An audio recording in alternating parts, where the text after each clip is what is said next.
I don't know about you all, but I am sick and tired of all these woke-ass liberals trying to tell me that Donald Trump and Jeffrey Epstein were best friends. They weren't friends. They just partied together for years. That's exactly what non-friends do. So every time I hear that, I just get so mad.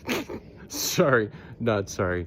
My name is Taylor, and I am an independent data analyst, which means that no one pays me to say this. It also means that I can stand up for what I believe in without having to repeat other people's opinions. What you just witnessed was Dark Taylor, and I'm just making fun of the MAGA movement, because really, it's just a giant grift. Let's just admit it. Just admit it. What does it mean to think again? Does it mean, oh, why are there so many anomalies in our voting systems? Or does it mean, I wonder how our voting systems work? It's the latter, trust me. Here in Arizona, when I go and register to vote, I not only have to prove that I'm a resident of the state, but a citizen of the country. Now, there's a few ways that you can do that, but you get a little voter card, and it shows that you're a legal registered voter. And then when you go to the poll and vote, you show your ID, proving who you are. Now, you might ask, why is that such a big deal? Because what they're trying to do is federalize our elections and add extra layers at the top, meaning that you have to have an extra ID to go vote. Now, you might ask, what does showing your ID at the poll, why is that an issue? Because it rarely happens. And what I'm talking about is voter fraud. Voter fraud is real, but it's immaterial, meaning that it won't impact the outcome of the results. It's a legal term, sorry. Not sorry. What's more material is Donald Trump trying to subvert the Constitution. Tell me, Taylor, how did he do that? Let me tell you. He conspired with a group of people